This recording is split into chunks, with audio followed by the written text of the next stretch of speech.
Emang koas segitu bikin stres ya? Ya. Iya. Oh iya? Ya. Ya aku iya. Ya aku ya. Kenangan paling bikin stres selama koas? Ya dulu dong yang Kalau aku stase paling stresnya itu pas pediatri.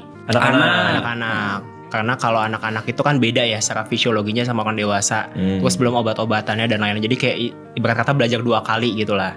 Terus juga momen yang paling aku ingat itu cukup stressful karena aku RJP pertama kali itu adalah RJP anak-anak. Itu.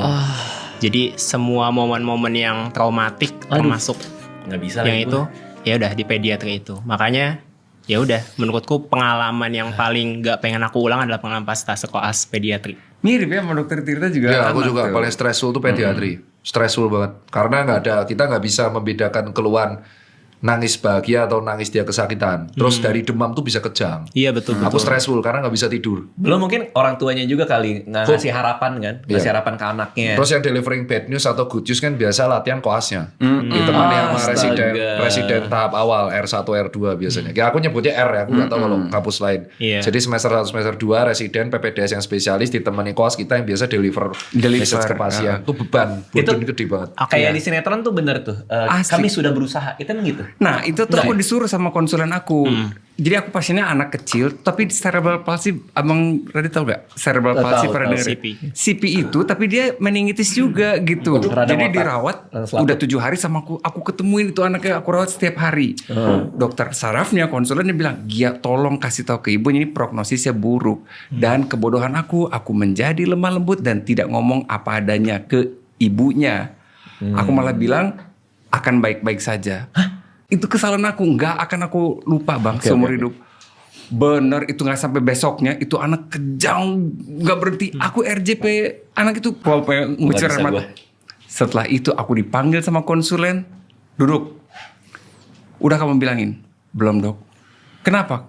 Kamu ngerasa Tuhan bilang gitu. Atas dasar apa kamu bisa bilang itu bisa sembuh gitu. Ya ingat kata-kata saya. Kamu sepanjang hidup kamu di kedokteran akan dihadapkan oleh 2 pilihan. Brutal truth atau false hope. Kamu boleh katakan apapun yang brutal truth atau false hope. Itu pilihan.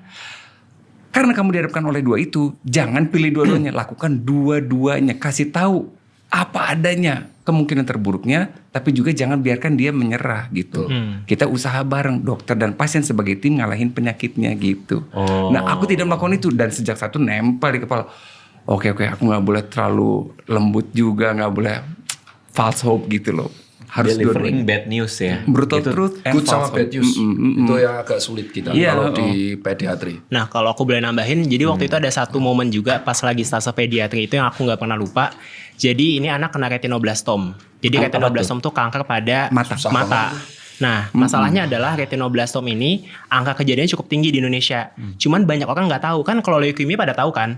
Kanker leukemia, kanker Iya. tulang kan pada tahu. Nah retinoblastom ini banyak terjadi di anak-anak usia kurang dari 5 tahun. Tandanya mata kucing. Jadi kalau misalnya di foto kan biasanya kalau kita kena flash warnanya merah kan. Nah tapi ini tuh dia warna putih. Ini salah satu tanda dari retinoblastom. Oh, wow. Yang fase atau masih stadium-stadium awal. Atau matanya juling. Jadi buat semua orang tua di luar sana kalau misalkan ada anaknya itu ketika di foto kena flash warnanya putih kayak mata kucing. Itu segera bawa ke dokter. Karena kan namanya bola mata itu kan ada sarafnya pada bagian belakang namanya retina. Dia mengalami perubahan sel itu jadinya retinoblastom kanker pada retina. Iya. Nah retina kan dekat sama otak. Nah pada anak ini dia stadiumnya udah cukup lanjut. Jadi dia neken pada area batang otak yang berfungsi pada area pernafasan. Udah kondisinya emang udah malam nih. Malam tuh jelek dalam tanda kutip ya. Kondisinya itu udah kurang bagus. Aku ingat banget waktu itu aku gantian sama teman-temanku kita shift jaga. Nemenin dari jam 3 sampai jam 7. Jam 7 malam. Itu pas banget abis azan isya.